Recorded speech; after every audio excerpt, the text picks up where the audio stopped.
हमें ये पता है कि दो टाइप के लोग जो रहते हैं वो हिस्ट्री को पढ़ते हैं। हिस्ट्री को हम तो पढ़ रहे हैं, लेकिन हिस्ट्री को बहुत अच्छी तरीके से पढ़ते हैं, समझते हैं और लोगों को समझाते हैं और नई चीज़ निकाल के लाते हैं, नई सोच निकाल के लाते हैं, अच्छी अंडरस्टैंडिंग फैलाते हैं दुनिया में। और वो है एक तो आर्कियोलॉजिस्ट, जो कि हम बार बार देख रहे हैं कि वो किस टाइप से हमें पुराने खंडरों से या पुराने आइटम से एक नई स्टोरी बना के दे रहे हैं। वहीं एक हिस्टोरियन रहते हैं, वो मटेरियल्स को तो देखते ही हैं कि जो मिला है उनके बारे में तो उन्हें स्टडी तो करते ही करते हैं, साथ ही साथ जो चीज़ें लिखी हुई हैं उन्हें भी करते हैं। अब जैसे मैंने बताया कि ऋग्वेद जो है हमारे पास अब लिखा हुआ भी इजीली अवेलेबल होता है। और कुछ हिम्स जो हैं ऋग्वेद की, वो डायलॉग के फॉर्म में है। डायलॉग यानी कि दो लोगों के बीच में बातचीत हो रही है। हिम्स यानी कि पोएम हो गया, तो ऑब्वियसली हो सकती है कि वो डायलॉग के फॉर्म में है, दो लोग बात कर रहे हैं। तो एक पर्टिकुलर हिम की बात कर रहे हैं इस किताब में, हमारी एनसीईआरटी में जिसमें हम पढ़ रहे हैं, और उस पर थोड़ा सा फोकस देंगे ताकि अंडरस्टैंडिंग हो कि ऋग्वेद में क्या क्या किस टाइप का लिखा हुआ है। तो एक सेंट है, एक सेज है, एक ऋषि है विश्वामित्र करके, जिनकी इमेज आपके पास है यहाँ पे, ये विश्वामित्र है। अब आपका दिमाग आया होगा कि यहाँ पे विश्वामित्र क्या कर रहे हैं। तो ये है राजा राम और ये दशरथ है उनके पिता। राजा राम जिन्हें हिंदू लोग पूछते भी हैं भगवान के रूप में, तो विश्वामित्र जो हैं इनके टीचर है और वो चाह रहे हैं दशरथ को कि आप राम को भेजो, मैं उन्हें सिखाऊंगा और उनसे थोड़ी सी हेल्प भी चाहिए राम से। तो इस सीन को डिपिक्ट किया है पेंटर ने। ये तब का नहीं है, ये अभी रिसेंटली 100-200 साल पहले पेंट हुआ है, 100 साल पहले, उससे पहले का नहीं है, ये पुराना नहीं है। लेकिन स्टिल आपको डिपिक्ट करने के लिए विश्वामित्र यानी कि ऋषि होते थे, तो कुछ इस टाइप से होते थे।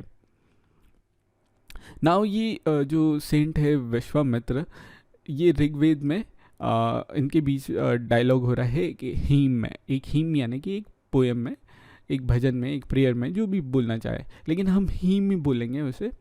तो उनकी बात हो रही है दो रिवर से, एक रिवर है ब्यास और दूसरा है सतलज।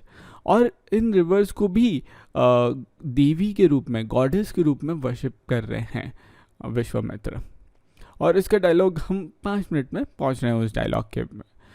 और साथ ही साथ ऋग्वेद जो है, मैंने जैसे आपको बताया था कि पहले बोला गया, रिसाइट किया गया, रिसाइट करके उसे सुनाया गया लोगों में और इस तरीके से फैला। फिर फाइनली लोगों ने हाथ से लिखना स्टार्ट किया, जिसे मैन्युस्क्रिप्ट बोलते हैं। मैन्युस्क्रिप्ट ये वाली जो इमेज में है ये बहुत पुरानी है और ये बनी है बर्च बार्क से, यानी कि बर्च नाम का एक पेड़ है, उसकी बार्क पे लिखी हुई है ये, और ये मिली है कश्मीर में। ठीक है, ये बहुत पुरानी है, लेकिन 150 साल पहले अंग्रेज़ों को लगा कि हमें ये मैन्युस्क्रिप्ट जो है इसे प्रिंट करना चाहिए ताकि लोगों में फैलाए, और साथ ही साथ उसका इंग्लिश ट्रांसलेशन भी किया।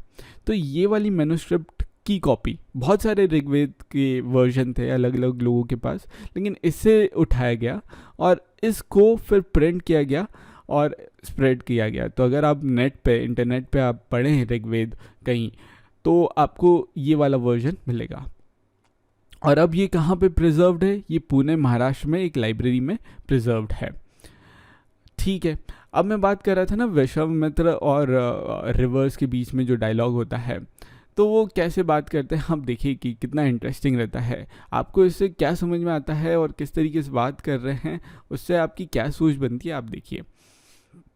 तो विश्वामित्र बोल रहे हैं, ओ रिवर्स, ओ नदियाँ, कम डाउन फ्रॉम माउंटेन्स। आप माउंटेन से आती हैं जैसे कि 2 स्विफ्ट हॉर्सेस, मतलब 2 दौड़ते हुए हॉर्सेस की तरह आप आते हैं। ये रिवर्स मैं आपको बता दूं कि कहाँ पे है, तो आपको थोड़ा सा अंडरस्टैंडिंग होगी। तो ये है व्यास करके रिवर। थोड़ा सा आपको प्रॉपर इमेज नहीं दिख पाएगा क्योंकि मैप अच्छा नहीं है, लेकिन स्टिल मैं आपको ड्रॉ कर देता हूँ। तो ये है व्यास रिवर और ये है सतलज रिवर, और ये मिलके फिर बाद में एक रिवर फाइनली, जिसे आगे सतलज ही बोला जाता है, तो ये मिल जाती है। तो मेरे हिसाब से आपको समझ में आएगा, ये व्यास रिवर और ये दूसरी सतलज रिवर। तो बहुत दूर तक तो ये पैरेलली फ्लो करती हैं। तो वो बोल रहे हैं कि आप जो आते हैं, ऐसा लगता है कि चैरियट्स की तरह, चैरियट्स यानी कि रथ की तरह आप आ रहे हैं जो सी की तरफ जा रहे हैं, और आपको चलाने के पीछे की शक्ति जो है, पावर जो है, वो पावर ऑफ इंद्र है. You are full of water and wish to unite with one another. आप पानी से भरे हैं और आप चाहते हैं कि एक दूसरे में घुल मिल जाए, और जो कि होता भी है. आप देखिए कि ये दोनों आगे मैप में चल के एक रिवर बन जाती है, जिसे फिर सतलुज ही बोला जाता है. फिर ये बोला है, रिवर बोलती है हाँ हम फुल ऑफ वाटर हैं, और हम जो मूव करते हैं वो भगवान के बनाए हुए पाथ पे ही मूव करते हैं. अगर हम एक बार स्टार्ट कर देते फ्लो करना तो हम रुक नहीं पाते हैं. तो आप हमारी प्रार्थना क्यों कर रहे हैं ए सेज, यानी कि हे संत, आप हमारी प्रार्थना क्यों कर रहे हैं. तो विश्वामित्र बोलते हैं, ओ सिस्टर, ओ मेरी बहनों, आप सुनो मेरी बात, please listen to me. The singer has come from a distance. Singer यानी कि चूंकि विश्वामित्र गा के बोल रहे हैं तो वो अपनी बात कर रहे हैं, और मैं बहुत दूरी से आया हूँ, और मैं आया हूँ चैरियट्स एंड कार्ट्स से. चैरियट्स यानी कि रथ, और कार्ट यानी कि बुलक कार्ट से मैं आया हूँ.